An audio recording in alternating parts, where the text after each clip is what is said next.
My name is Biodun Omolayo. Okay. I was born 51 years ago in Owo in Ondo State. I had my elementary and secondary education in Owo as well. I went to St. Andrew's Primary School and then Imade College Owo.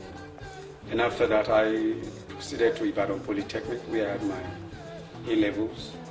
And then from Biodun Polytechnic, I moved to University of Ilorin, where I studied performing arts. I was given admission to study visual art, but unfortunately we were not, the program never took off. So we had to settle for performing art, but I never regretted it anyway. I did performing art and majored in technical theatre. And then after service, I happened to work one of the youth corpers who won an award and automatic employment. And I later secured a job with a bank, so I had to switch. I changed from the theatre now to banking, and I went through all the training to be a banker, and I did that for over about 10 years and plus before I decided to leave and then follow my passion, which is the arts. So I had to go back to school again. I went back to Yaba College of Technology, and I spent 7 years there studying art. As a part-time student, I spent 3 years doing my general art, then another 2 again for higher national diploma. So I majored in graphics. And since then I've been running galleries and I've been doing programs for children because I'm so concerned about visual education in the area of the children. So that's what I've been doing. And we've been doing that for 11 years now. I've been training and coaching children for 11 years now. The program is called Young at Art. And then again, we have another program for women called Sweet Art. So these are the things I'm doing. And then I run galleries where I represent other artists, both local and international. Okay. And presently we are where we are now, the City Mall, Onikon, where our gallery is.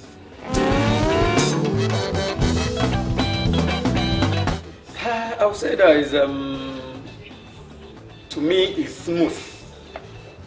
Why I say it's smooth is deliberately, it was a deliberate thing. I planned it.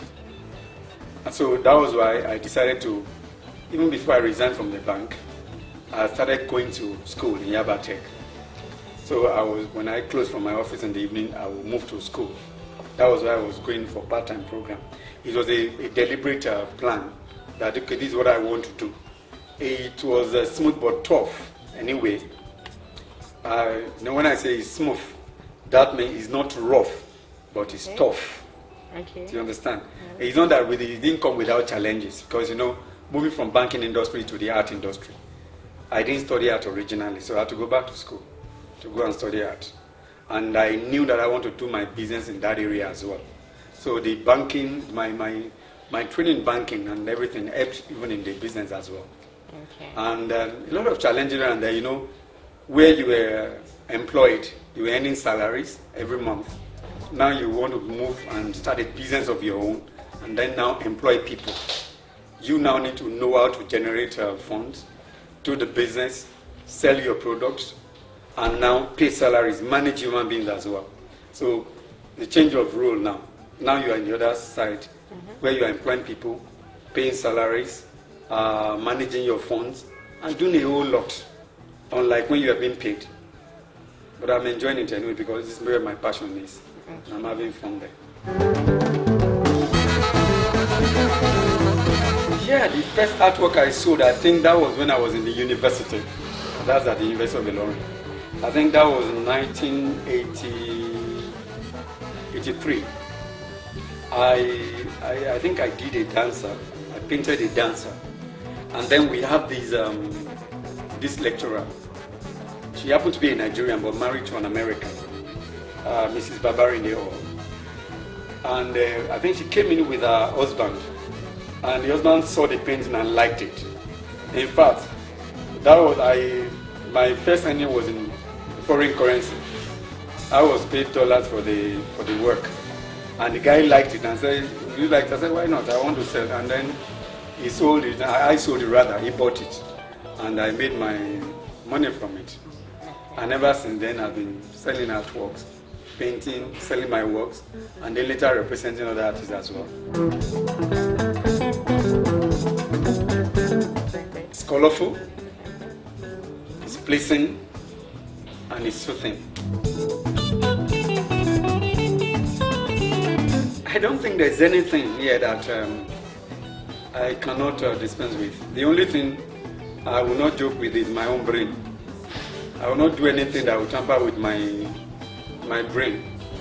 I don't drink, I don't smoke. And, I won't want to intoxicate myself with anything.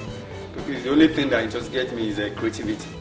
When I see something, I want to create something, I'm high. I want to do something there. So if it's material or anything here can be replaced. Anything here can be replaced. Whether material you are using, whether the artwork that I've done. But when I'm doing the artwork, I'm doing it for another person to consume it. Even right from day one, I've been consuming it as well because I enjoy what I do. I enjoy the work. If I could afford to keep all my works, I would not even sell it a single work. It's like even being a gallery owner. If I can afford to own everything that is there without selling, I will keep them.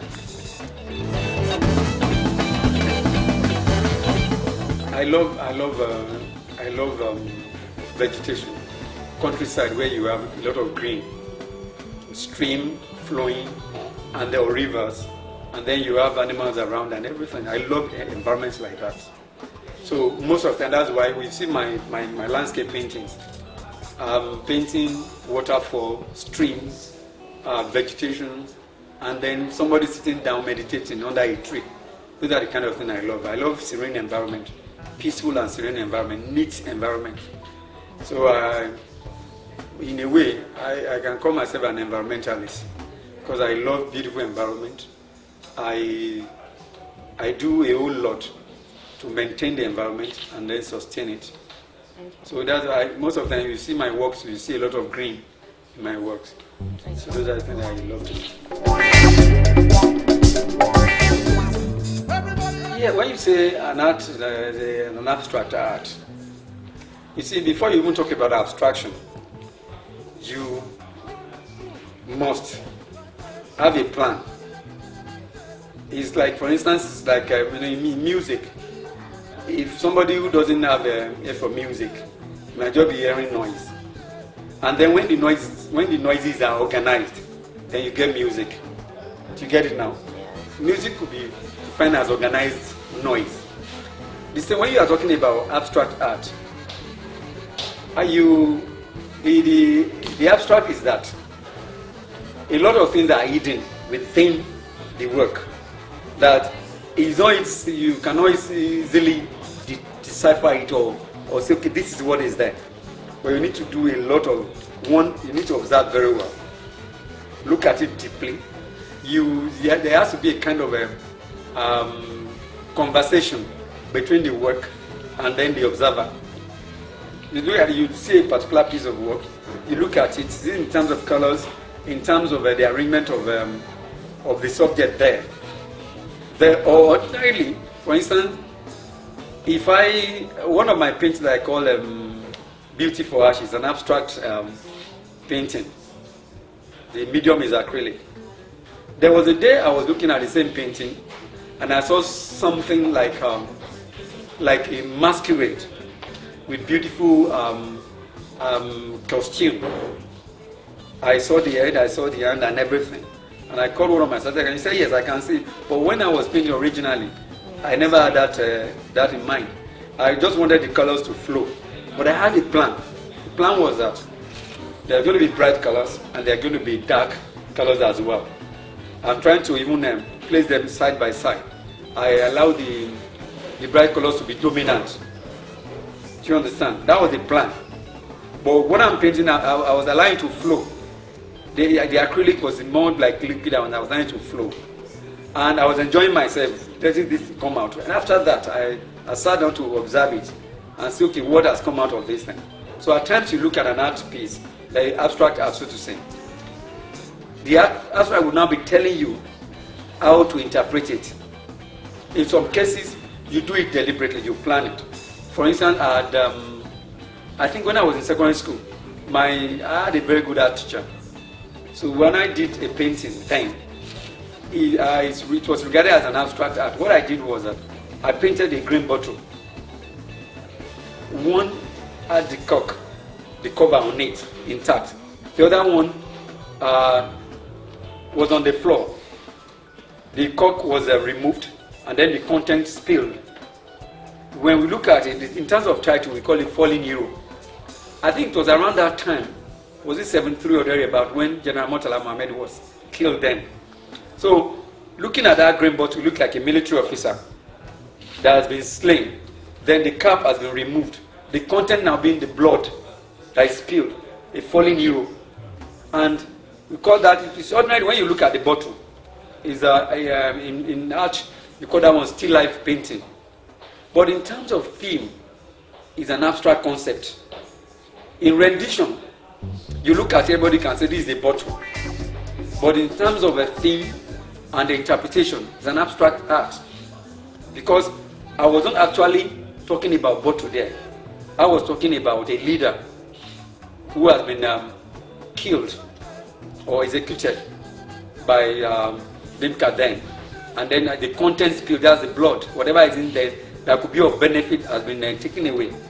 So that's another area of abstraction. So when you're talking about abstract, it doesn't mean that the thing is not organized. It doesn't mean like some of the children, they call it jaga jaga. It's not actually jaga jaga. It's an organized one. Do you understand? You organize it, or you have a message you are trying to pass across. But one thing is that you want the observer to have a kind of conversation with the work, and then spend some time. Don't just look at it and go away. If I paint a face, a beautiful face, oh, this is a beautiful face I can see, there you go. But an abstract painting or abstract art is meant for somebody who is deep. And one thing again is that it doesn't offend, and in terms of interpretation is limitless. It's unlimited. You can interpret this way, another person will look at it and interpret it another way.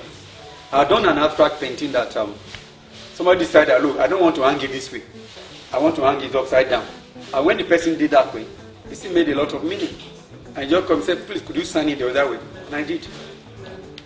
So later when I take you around, you see some works like that. Yes, I think I'm the one who is always saying that. Because I train, and most of the time people I come across, especially women and children, some parents will say, oh, my child doesn't know how to draw at all, and I'm sure she doesn't like art or he doesn't like art. So we say, oh, I don't think I can do anything. Especially women. And I'll tell you, I said, number one, you are an artist, but the only thing is that you are not aware that you are an artist. So you are dormant. Somebody needs to wake you up and say, okay, look, wake up. This is something I've seen inside of you. For instance, a lady, you know how to apply your makeup, your foundation, clean your face, apply your lipstick, eyeshadow, mascaras and the rest and whatever. When you're applying all those things, you are actually painting. And then you have turned your face to your canvas. And you are doing some painting there. That's number one. Then for everybody, whether you are a man or a woman, you can hold your pen or your pencil to write. Once you can hold your pencil or your pen or anything to write, you are an artist. Writing is an art. So you see, when you write, you write in your own unique handwriting. Without you even putting your name, if somebody is close to you, will know this is this person's handwriting. It's yours. You see, when in elements and in elements of design, you talk about the first contact you make with your paper, which is the point. That's the first contact. It's the first element of design, the point. And you talk about line as well. When you drag that point or extend it, you have a line. That's another element of design. So most time we do that a whole lot of the time without knowing. So when you are writing, you are an artist. When you are moving too, the sole of your shoe, when you are moving, stepping, you are printing on the sand. Without knowing it as well, you are an artist. Supposing that maybe we put paint and you step on that paint, you are stepping on maybe a black material. You don't realize what you are doing. The only thing you need to do is that You now organize those things you are doing. You arrange them.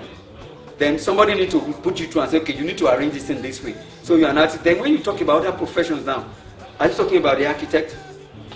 The architect is an artist. Are you talking about the automobile engineer? Automobile, we are talking about somebody designing. Who designed it, even those metal and everything, is art material. Are you talking about the author as well who is writing? When you are writing, is art. You are talking about food as well, culinary art. They bake cake, they design sugar craft and the rest, that is art. Textile, we wear art every day, we use art every day. The houses we live in, the automobiles we drive, the clothes we wear, the wristwatches, the shoes that we put on. Everything is, even our sunshade, the glasses, they are designed by what we call designers. Who are the designers? They are all artists. So artists are everywhere. Are you talking about the medical profession, where you have the surgeon, or you have the plastic surgeon? That is sculpting. They are sculpting. A face that has been damaged for one reason or the other, they need to reconstruct it. A good knowledge of sculpture would help the medical doctor, the surgeon. So your knowledge of anatomy as well, it helps. As an art student, in those days in school, you must have a good knowledge of anatomy, the skeletal system, the muscles and everything. So art is everywhere.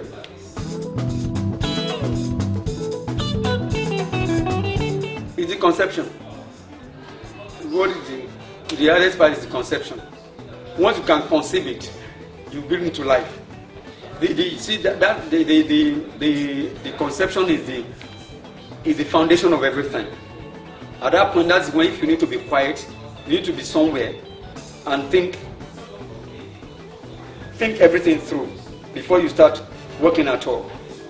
That is where you need to put in all your best, because that's like the foundation. You are thinking, you are planning. First and foremost, you want to know, what do I want to do? How do I want to do it? In what form?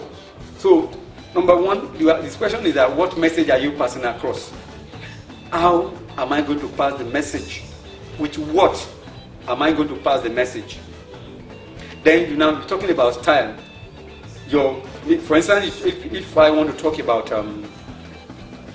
I've done a painting that I call Friendship, and I did a painting more like an abstract thing, a figure, another figure of different colors. One is suspending his leg, the other one is suspending one leg as well. So the two of them are standing on two legs. And my idea is that in friendship, you don't cut off your legs. You do not lose your own identity. You use your own identity to complement the other person's identity. It's a complementary thing. But if you must lose your identity because of that friendship, when the friendship breaks down, you have nothing to fall back on again. So I use that. That is the message I want to pass across. So when I painted this thing, I have them in what we call complementary colors. One area green, you have orange, red in some other area. They are complementary like this. When you complement another person, you allow the person to be himself or herself. You allow this person to stand out. And that was exactly what the message I was passing, in that it took me over 3 months to think. Every day I'll sit down, how do I put it, this and that. Eventually when you can say, okay, yes, this is the way I want to put it. So most times, the conception of the idea, I think, is the hardest. Because once you get it right, then the rendition might be that easy. It might not take more than maybe 1 hour or 3 hours to render it.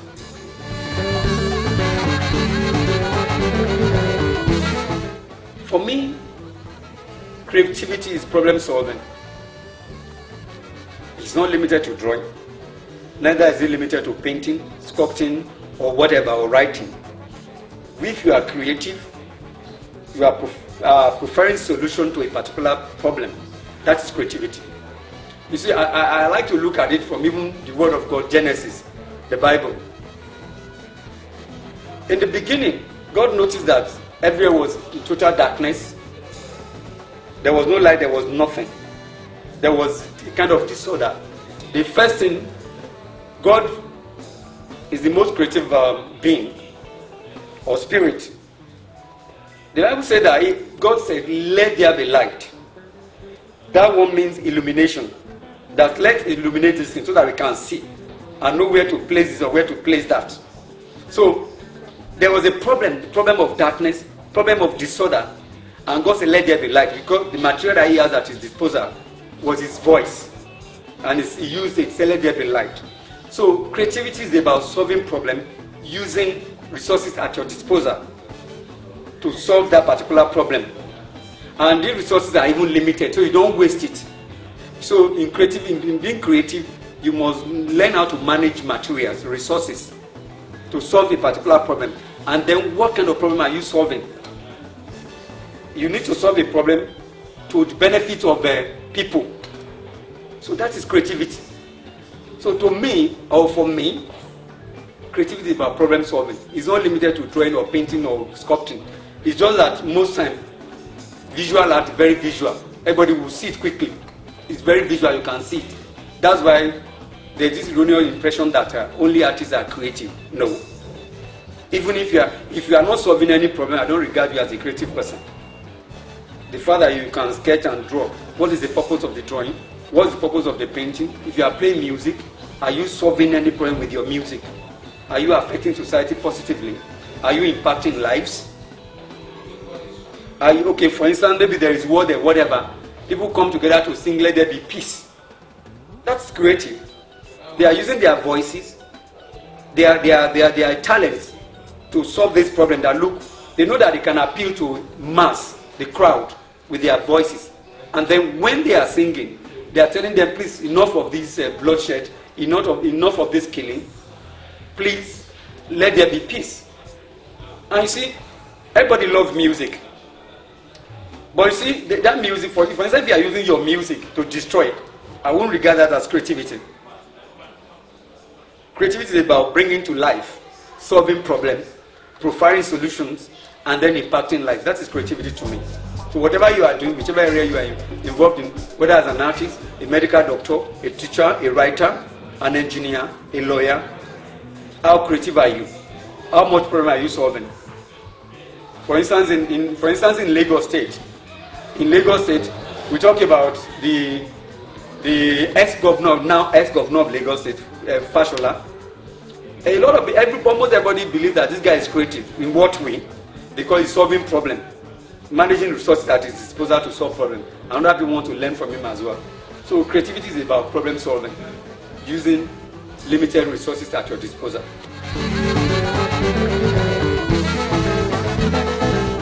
So many roles. First and foremost, the artist documents, captures events visually and documents them. One. The number two, the artist beautifies. In terms of aesthetics, what we do. The artist can be regarded as a therapist as well. Because you do your beautiful works, somebody looks at it and the person is happy, the person is emotionally lifted, so the artist is serving as a therapist. And the artist as well is an employer. He creates employment opportunities. You know, I've always said it that I think it's only in arts that once you graduate, you know what you are doing. You start a one-man business immediately. You don't even need a shop, you don't need anything. Once you have a place where you are sleeping, you can start your work there and start producing. So, and the artist too, like I said, creates job opportunities for other people. The artist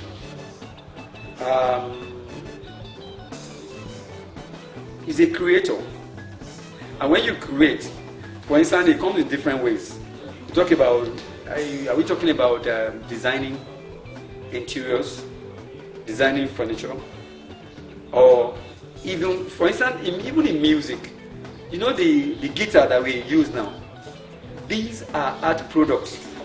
Somebody created, there was time I was watching a documentary on how they sculpt the guitar and everything, how they string it one after the other. So that is art as well. And art is everywhere. Provide job for people, provide emotional support, and then create items of beauty that enhances the aesthetic appeal of the environment. So there are a lot. The art is contributing a lot.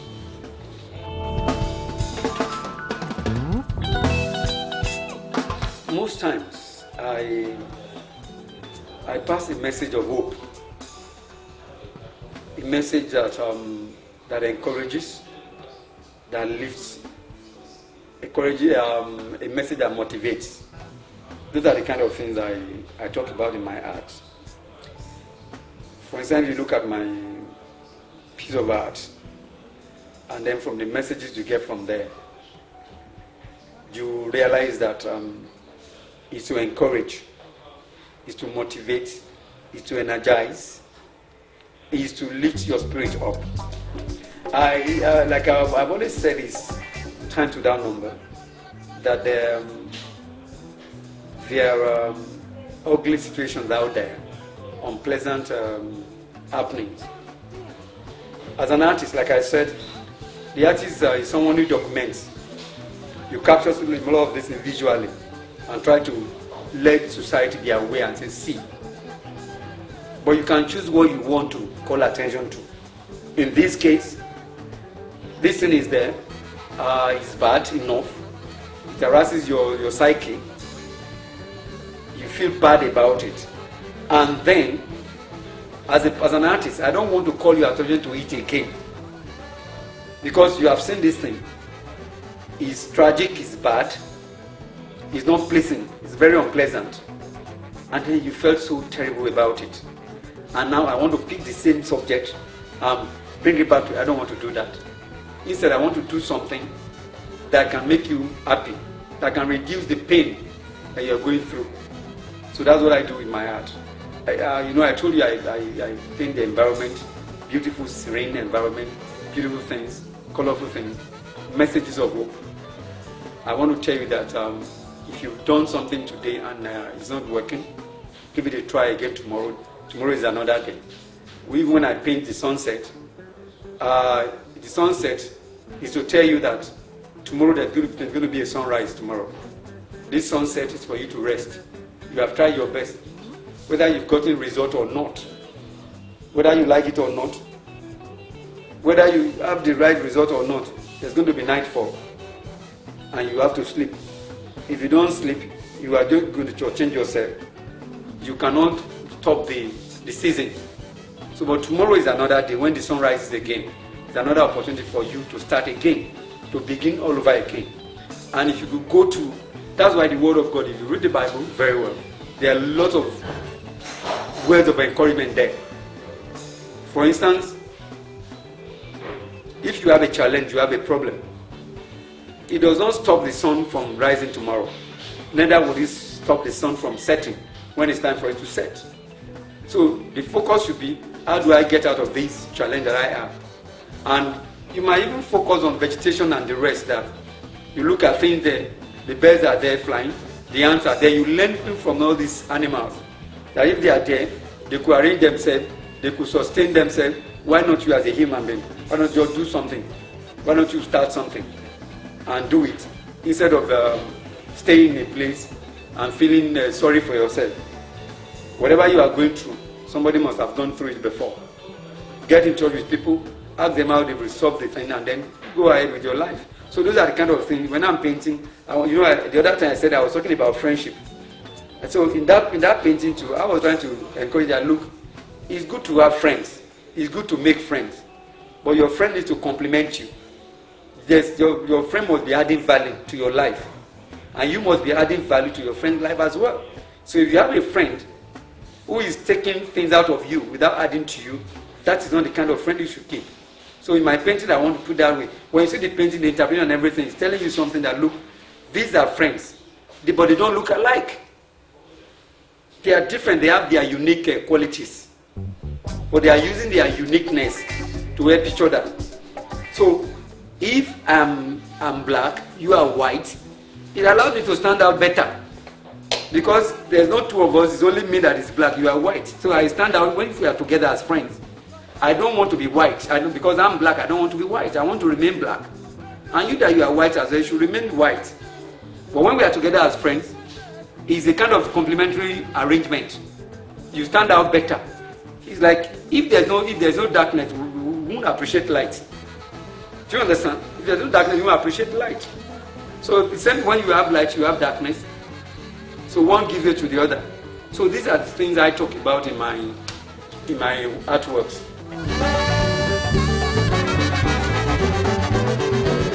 Yeah, beautiful. One of the ways of staying relevant is to pass whatever knowledge you might have acquired to other people, impact lives. And that is what I'm doing with my children program, the Young at Heart. When you are having program for children, when you are concerned about their progress, their growth, their development, you will forever be relevant. Because every day, children are coming. You are having younger ones. So whatever you might have, whatever experience you might have gathered, you need to share the experience. You need to teach them. You need to educate them. You need to encourage them. You need to motivate them. You need to be a mentor to them. So when you are doing that one, you will forever be relevant because you are giving out. One of the ways of for one to be relevant is to give out. Because if you refuse to give out, you just become like a stagnant pond that is smelling after a while. It's there without giving anything out. You'll be stale and you'll be smelling. But when you do it like a stream that is flowing, refreshing other people, helping other people, then you are flowing, you are current, you are alive, you are fresh all the time, and you remain relevant. So whatever you have, whatever you are doing, let other people benefit from it. And that is exactly what I'm doing. And you think of tomorrow. When you are thinking of tomorrow, who are the tomorrow? The younger ones are the tomorrow. The past is gone. The present is there. Tomorrow is ahead of you. So instead of crying about the past, focus on your present and work on it, and then give attention to the future as well. So when you do that, you become relevant at all times.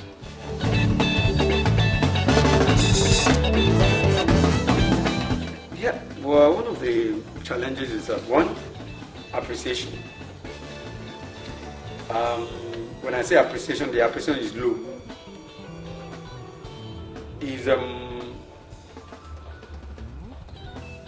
You see, when you appreciate something, you give it attention. When you give something attention, you care for that thing. And when you care for that thing, you nurture that thing that you care for. And you allow the thing to grow. Here the attention that is given to the visual art is not enough. But it's getting better. And then most of the time, individuals are the ones doing it. Government patronage is almost nil. And then all over the world, government is the biggest spender. And if government decide to be your customer, to be your client, you know what you're going to make from that. So the patronage from government is very low. It's almost nil. Individuals who are now patronizing the industry, I regard what we are doing more like a luxury good. And before you think of this luxury good, you think of your basic needs first. Basic needs of a shelter over your head, food on your table, clothing on your back. Before you now start thinking about this luxury item. So these are some of the things, and it's only when the economy is doing very well, that is when this industry, the visual art industry, will benefit. Because then people will be able to meet their basic needs and then think of, okay, let me collect art and this and that. So the people who are collecting are very few. But there's a way around it, because like I said, I talk about solving problem and providing solution. So for me, what I'm doing is that if there is a challenge in this area like this, in terms of patronage or in terms of appreciation, then what do I do? Number one, to make it relevant, to make it more of a daily kind of a thing, to turn it into a basic need. And that was one of the reasons why we talk about education. And you know, everybody needs to be educated. Information, you need to pass information. So when you are passing that information, basic needs, it's part of the basic need. Everybody wants to be well informed. So you could use your art, like I'm doing right now, to do that. I'm training kids, I'm training women. These are some of the things I'm doing. So the thing is that I'm building my clientele as well. When these children, when they grow up, when they are able to buy things, they'll think of me first. Think of the area where they've gotten some of this information first. So these are some of the things.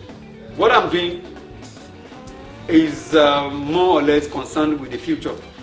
But then is to solve this problem, because we don't start solving it now, nobody's going to solve it tomorrow.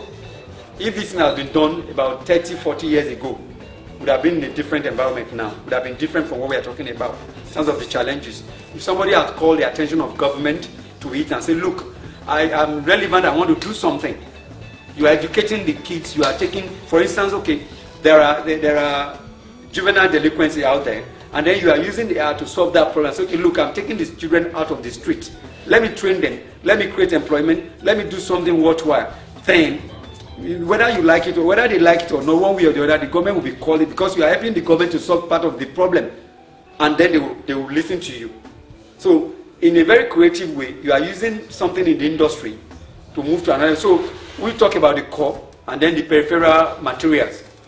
The core is the visual art. But the other thing that this visual art can do, in terms of training, creating employment, you could gather some people and say, okay, look, I want to train them, women, children, so that on their own they can have one or two things to do.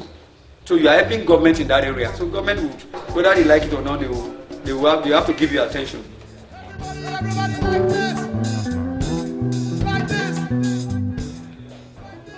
African dream. I don't know. I see myself as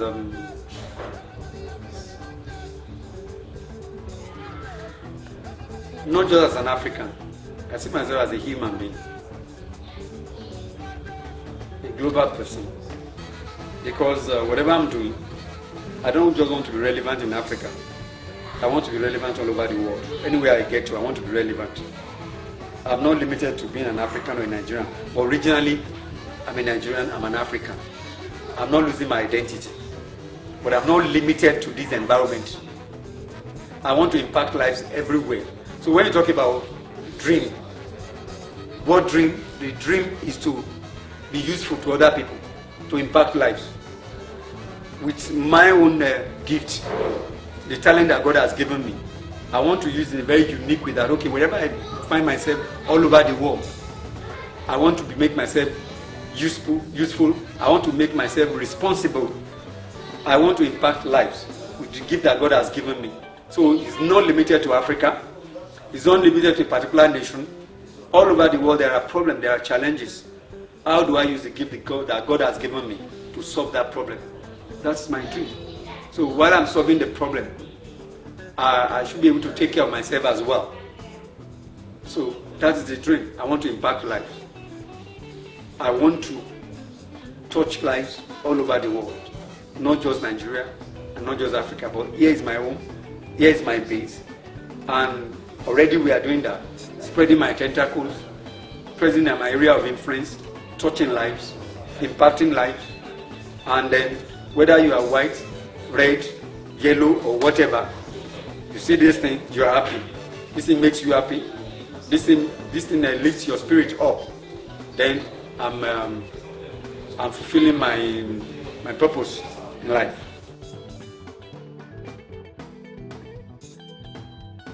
I'm passionate about children. I love kids. I'm passionate about them. And then I'm passionate about the environment. I want to say beautiful environment, not environment that is damaged or destroyed. Neat environment. You know, I was talking about green. I love green environment, peaceful environment. I'm so passionate about it. If I, you see, I would love to see everybody's street or whatever street with trees and everything, that you can sit down quietly and say, wow, this is beautiful. That is one thing that I love about the former Lagos State governor. See, people talk about this, some said it's just planting flower all over the place. But see, what I've seen is that some of those areas where people were defecating before, you see it harasses your psyche. You don't want to look at that place again. You feel terrible. You don't want to even view that area. But now you look at it, you smile. That was time I was driving on the bridge. I just looked down. I saw the flowers, everything, the beautiful flowers. I just enjoy it. And I knew what that did to my spirit then. So I want things like that. I'm passionate about things like that, the environment, children, and then education. You see, I want everybody to be well informed.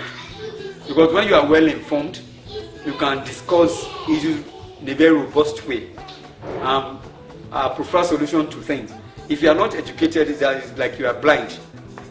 You won't be able to see anything. But when you are educated, that there's kind of a light. There's an illumination that allows you to see beyond where you are presently. And that allows you to appreciate other people as well. Education illuminates you as a person and opens your mind to possibilities. Because if you are not educated, and education is not just the formal education, going to university or whatever. Education is that, okay, there's somebody who has a knowledge in a particular area. You attach yourself to that person. The person teaches you, mentors you. You're able to get something from there. And then a whole lot of possibilities are just open to you like that. In fact, you'll be very happy. For instance, if you wake up in the morning and then you just realize that there are 10 or 1,000 ways of solving a particular problem. Everything's at your disposal. You feel good. That in fact, you have not even started, but the point that I have the solution in my hand, I can pick from this option A, option B or C. You are excited, you are happy. It's part of things that sustain life, that makes you feel good. So when you are educated, a lot of possibilities are open to you, and then it affects you as a person. Because, for instance, I know I deal with kids a lot. When you ask a question from a kid, once she gets it and says you got it, he or she is excited about it. High five. The same thing with adults. Maybe nobody is giving you high five or anything. When there is a problem, you are able to prefer solution to it. Before you are even given any remuneration, or you are happy that, look, I can solve this problem. So education is key. I'm passionate about that one as well.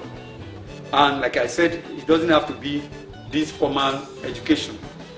A lot of people pass through the formal education, and yet they are not sufficiently educated. Because I've met them. I always tell people, when you acquire knowledge, if you don't apply that knowledge, then you are foolish. Because it's either you are wise or you are foolish.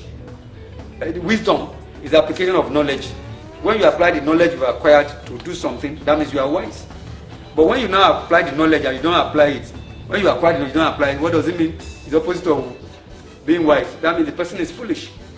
So, for me as a person, I want to be reducing the quantity of foolishness in me every day. So I want to learn more and then reduce that quantity of foolishness so that I become wiser. So these are things I'm passionate about.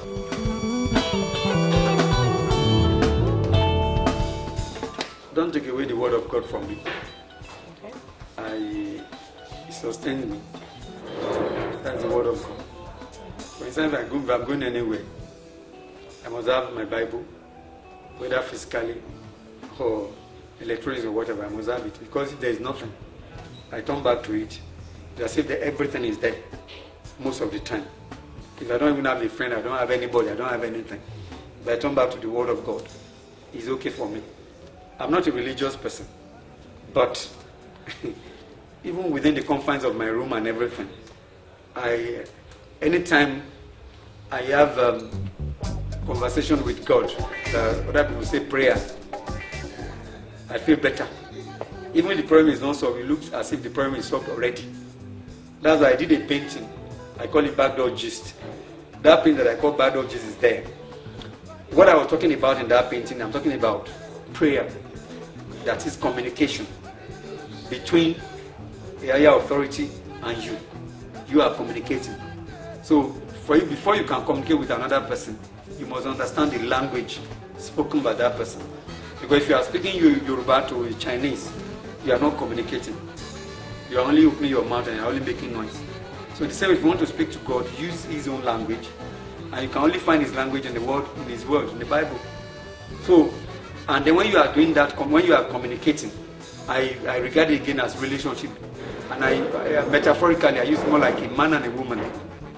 If you want to have a relationship with a woman, with a lady, there's a period, quote unquote, there's a toasting period. And that toasting period, you need to be there. Be physically be there, talk to this person, you communicate, you are talking, and then you must know the name of the person.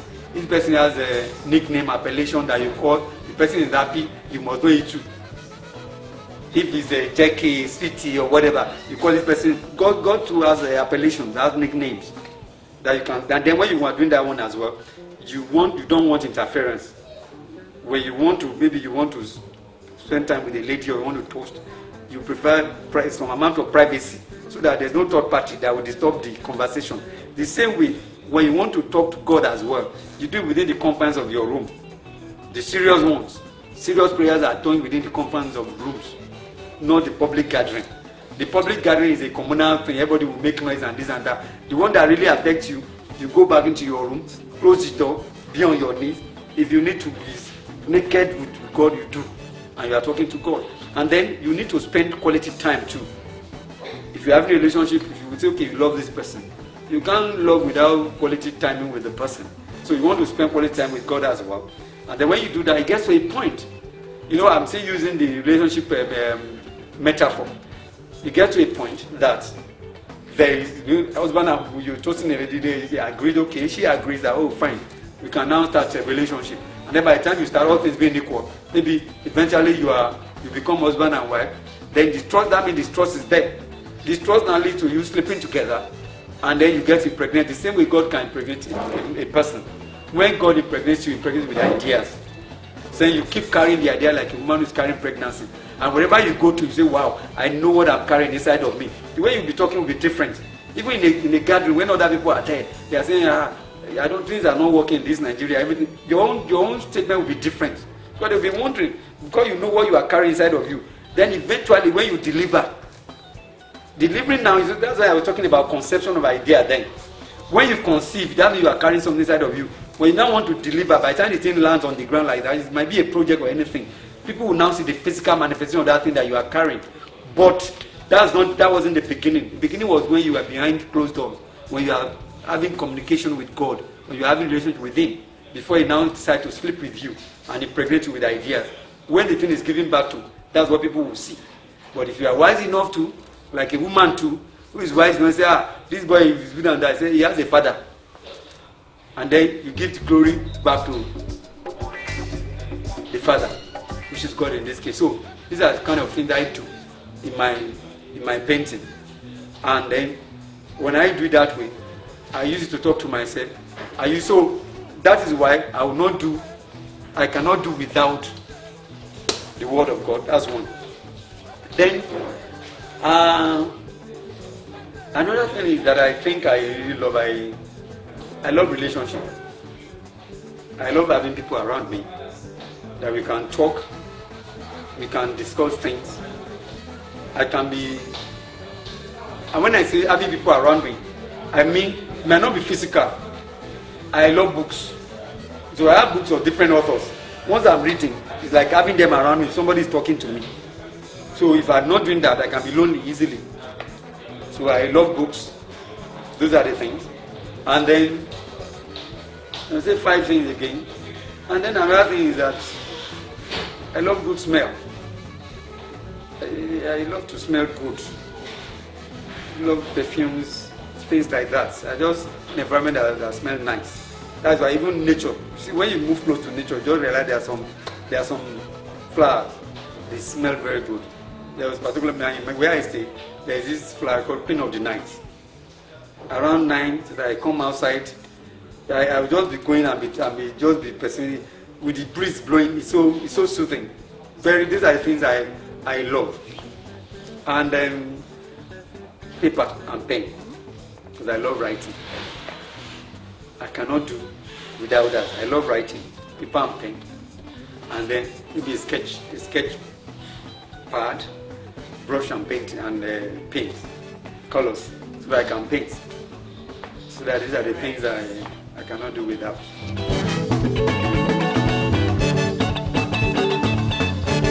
Okay, the best piece of advice that I've been given is from my grandmother, my paternal grandmother. She's late now, blessed memory. She used to say in our own local dialect that mind your own business. And you see, if you mind your business, it means a whole lot. When you are minding your business, you won't have time to mind other people's business. You focus on your own, and when you focus on your own, there will be less of all these gossiping and whatever. You focus on, because when you are minding your business, in fact, there is a whole lot to do when you are minding your business. How do you get there? Is that your business? It's not really the business of making money or this and that. When you mind your business, focus on yourself first. That the focusing on yourself is that focus on things that you need to put right with yourself before you start putting things right for other people. Before you start correcting another person, correct yourself first. These are part of the things. So when you correct yourself, you don't even need to say anything. By the time you are like it, people will look at you and learn from you without saying a word. You are an epistle as you are standing or you are moving. So she said, mind your business. So at all times, I want to ask, or you want to ask yourself, what is my business in this place? Anywhere you find yourself, whether in school, what is my business here? If as a student, my business is to study. So I should mind this business first before any other one. If you now want to be going to party, that is not your business, because that's not the business that you are there for. The people who produce those materials, they are going to, they've minded their own business, that's how they are, and they are making money. You are living your own and going to disco, or what we call it there, parties, You know, in those days we call it, so you go to those things. You see, so you need to mind your own business so that you can get all the benefits from that your business. That was the best piece of advice given to me and by my grandmother, that mind your business, and that thing has saved me a lot of trouble.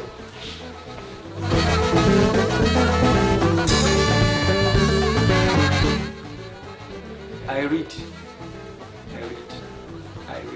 and I listen to music. I read and I listen to music. I love classical music, and I love jazz. I listen to jazz a lot. All my collections are 85% jazz music.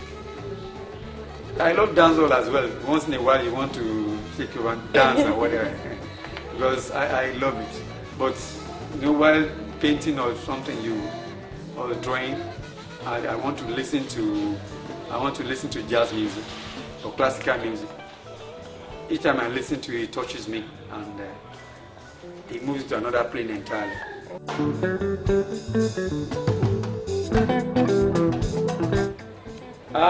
A clue. Okay. And then this South African artist, what's his name now?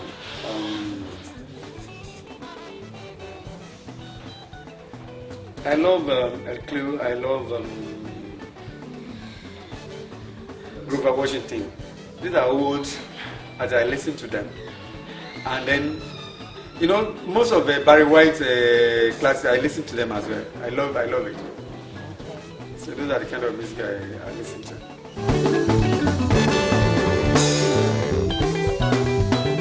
Live and let live. Live and let live. And help others. Be your rep at all times. See what you can do for other people at all times. Always look for loopholes and plug it. Because, like I always tell people, there are loopholes all over the place. In fact, if you look for loophole to plug, you are creating business for yourself. Exactly. So, you are living, and you must allow other people to live as well. Do you get it now? Live and let live. See, there's a difference between being alive and being just there. You are just existing. You can be in existence without being alive. That means you are breathing. You are just occupying the space. You are not utilizing that space to the benefit of the people around you. You are not even cultivating what is around you. You are not even exploring what is there. So you are just existing without being alive, in the real sense of it. Because I read this piece somewhere that there was this man. He took an insurance policy, life, and then they just put that, okay, if he dies, they are going to pay this to the family. And this guy never went out anywhere.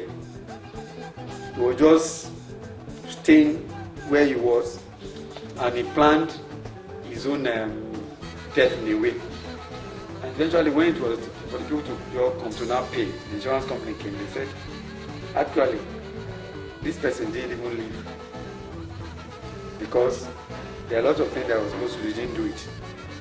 So we're not going to pay. So when you are given a space, utilize it, explore it, make the best use of it. And then when you are doing that one too, give consideration for other people. That's what I mean by live and let live. But when you are doing that, when you are plugging the loopholes, don't cut down other people. Give consideration to people around that, look, what I'm doing, I'm solving a particular problem. Then, in solving that problem, don't create bigger problem for other people. Because some people want to solve a particular problem, they create even bigger problem. So it's even better for them not to solve anything to start with. Like somebody saying, okay, you have a challenge, you need 200 naira. I said, okay, I'll provide 200 naira for you. He now said, before I'll give you 200 naira, deposit 600 naira. If you ask 600 naira to start with, you won't ask him to help you now. So there are people like that. When they want to solve a particular problem, they create more problem for you. So don't be like that person. When you want to solve the problem and make the person better, put the person in a better position. So that's what I mean by live and let live.